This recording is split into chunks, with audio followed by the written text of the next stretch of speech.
जयराम कुमार, माननीय सदस्य जयराम कुमार। धन्यवाद अध्यक्ष महोदय। सर समय का ध्यान रखिए। माननीय वित्त मंत्री महोदय ने कल बजट को पारित करने से पूर्व इस राज्य के तमाम बलिदान पुरुषों को याद किया और चूंकि मैं उन्हें सुझाव नहीं अनुरोध करूंगा, चूंकि मेरी आयु से 1.5 गुना उम्र का उनका राजनीतिक जीवन रहा है। मेरी आयु 30 साल है, उनका राजनीतिक जीवन 45 साल का है। महोदय निर्मल महतो, अगर देश में भगत सिंह का नाम आता है तो झारखंड में निर्मल महतो का नाम आता है। बजट में उनको आभार जताना छूट गया। मैं आपसे अनुरोध करूंगा जब अगला बजट पारित हो तो निर्मल महतो का सम्मान, उनके बलिदान का सम्मान रखा जाए। धन्यवाद अध्यक्ष महोदय। माननीय वित्त मंत्री जी के द्वारा प्रस्तुत बजट पर अपने विचार रखने आया हूँ। वित्तीय वर्ष 2025-26 के लिए 1,45,000 करोड़ रुपए का बजट आया है। आंकड़े सुनने में बहुत अच्छे और बेहतरीन है, लेकिन जब इस पर कार्य धरातल पर होगा अध्यक्ष महोदय तो बहुत बड़ी उपलब्धि होगी। निसंदेह इस राज्य सरकार की एक महत्वाकांक्षी योजना रही मैया सम्मान, उस पर लगभग बजट का 9.5% प्रावधान दिया गया। लेकिन मेरा मानना है अभी भी 2 महीनों से मैया सम्मान योजना की राशि निर्गत नहीं हो पाई। तो कहीं ना कहीं इच्छा शक्ति का अभाव, बजट कितना भी विशाल बेहतरीन क्यों ना हो, अगर कार्य करने की इच्छा शक्ति ना हो तो उस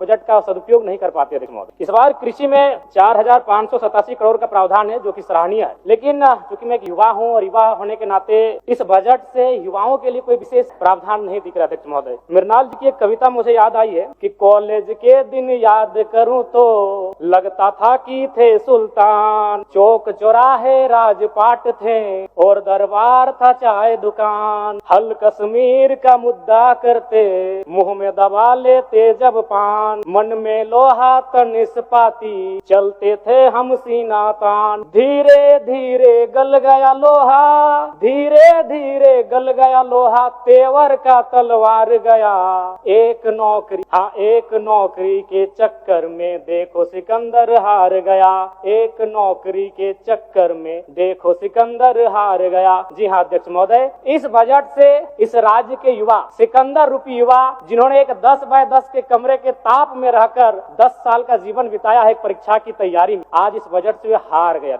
नई इस बजट में युवाओं के रोजगार संबंधित विशेष कोई प्रावधान नहीं है अध्यक्ष महोदय। पहली बार माननीय हेमंत सोरेन जी की सरकार ने 2020-21 में बेरोजगार युवाओं को, स्नातक को 5,000 रुपए प्रति माह और स्नातक उत्तर को 7,000 रुपए प्रति माह देने की बात कही। फिर कालांतर में मुख्यमंत्री प्रोत्साहन योजना, मुख्यमंत्री युवा प्रोत्साहन योजना, मुख्यमंत्री प्रतिभा प्रोत्साहन योजना नामक बहुत सारी योजनाएं पुस्तिका में छपी। हम लोगों ने सुना, पढ़ा, लेकिन 1 रुपए खर्च युवाओं पर नहीं किया गया उनके प्रोत्साहन राशि को लेकर अध्यक्ष महोदय। इसलिए इस बजट से निसंदेह माता लोपी है, मैया सम्मान की जीत हुई है, लेकिन इस बजट से इस राज्य के युवा हार गए अध्यक्ष महोदय। एक सटीक नियोजन नीति नहीं होने कारण, एक सशक्त नियोजन नीति नहीं होने कारण कहीं ना कहीं आज इस राज्य के युवा इस बजट से हारा हुआ महसूस कर रहे अध्यक्ष महोदय। तो मैं युवाओं को रोजगार कैसे मिले? जिस राज्य में 40% खनिज संपदा, उस राज्य के युवा अगर हताशा, निराशा के दौर से गुजर रहे अध्यक्ष महोदय, तो कहीं ना कहीं इस बजट पर युवाओं के दृष्टिकोण से एक सवाल और प्रश्न चिन्ह खड़ा होता है अध्यक्ष महोदय। राज्य में अनुसूचित जाति परामर्शदात्री आयोग का गठन सराहनीय है, इसकी मैं सराहना करता हूं और वित्त मंत्री जी को साधुवाद देता हूं। महोदय अंत में मैं सिस्टम पे आता, इस सिस्टम पे आना इसलिए जरूरी अध्यक्ष महोदय चूंकि माननीय वित्त मंत्री महोदय ने विधायिका के कर्तव्य का अनुपालन करते हुए बजट को तो प्रस्तुत किया, लेकिन यदि कार्यपालिका का सहयोग नहीं रहेगा अध्यक्छ महोदय तो ऐसे बजट का कोई उपयोग नहीं रह पाए। आंकड़े कहते हैं 2023-24 का आंकड़ा अध्यक्ष महोदय, बजट का कुल योग था 1,41,498 करोड़, लेकिन हम लोग खर्च कर पाए थे 1,07,900, यानी लगभग 33,000 करोड़ की राशि खर्च ही नहीं हो पाई थी अध्यक्ष महोदय। और इस बार का जो बजट है जो पूर्व का, उसमें भी मात्र 65% ही राशि को खर्च किया गया। इसलिए विधायिका के साथ साथ अगर कार्यपालिका अपनी जिम्मेदारी का अनुभव नहीं करेगी, अनुपालन नहीं करेगी अध्यक्ष महोदय, फिर बजट का कोई प्रावधान नहीं रहता है अध्यक्ष महोदय। ज्यादा नहीं और 1 मिनट का समय लेंगे अध्यक्ष महोदय, चूंकि इस बजट में किसानों को लेकर mini tractor, power tiller, pump set, ripper आदि वितरण करने की बात कही गई है। अध्यक्ष महोदय मैं चाहूंगा किसानों को आपको उपकरण देने की आवश्यकता नहीं है। किसानों को अगर हम जल दे पाते हैं, अगर पानी की सुविधा दे पाते हैं, तो हमें लगता है किसान सशक्त हो जाएंगे अध्यक्ष महोदय। अध्यक्ष महोदय मैं ये कहना चाहता हूँ, जो भी डैम बने हैं, चाहे वो चांडिल का डैम हो, कोणार्क का डैम हो, मैथन डैम हो, पंचेत डैम हो या टेनुघाट का डैम हो, वो पानी केवल उद्योगपति के कारखानों में जाने के लिए नहीं बना अध्यक्ष महोदय। तो क्यों ना सरकार एक प्रयोग करे, जैसे कोणार्क डैम विष्णुगढ़ ब्लॉक आता है, तो विष्णुगढ़ ब्लॉक के 5 गांवों का उदाहरण प्रस्तुत कीजिए, वहां सिंचाई की व्यवस्था करिए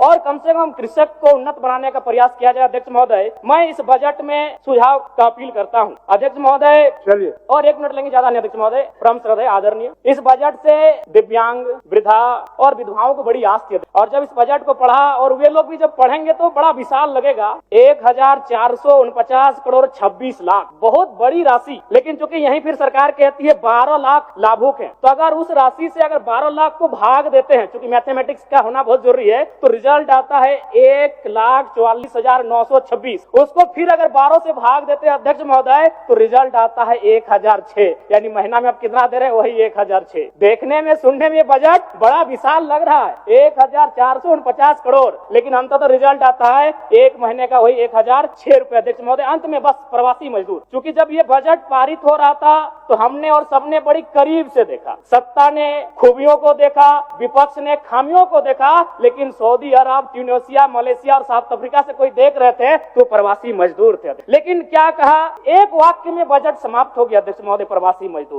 मजदूरों की पीड़ा मैं बार बार कहता हूँ, 2 पीड़ा असहनीय है। एक प्रसव की पीड़ा जो मेरी माँ ने मुझे जन्म देने के वक्त सहा है, और एक प्रवास की पीड़ा। लेकिन आज प्रवासी मजदूरों के लिए क्या अध्यक्ष महोदय, एक लाइन में खत्म हो गया। प्रवासी मजदूरों का निबंधन ऑनलाइन किया जा रहा है। अब तक 1,91,000 मजदूरों का निबंधन किया गया है। महोदय, इसमें प्रवासी मजदूर खोज रहे थे, वो विदेशों से बैठकर बजट को देख रहे थे कि शायद हमारे हिस्से में भी कुछ आएगा। जब हमारी मैया को, हमारी बहनों को कुछ मिला तो शायद हमारे हिस्से में कुछ आएगा। माननीय सदस्य जनार्दन पासवान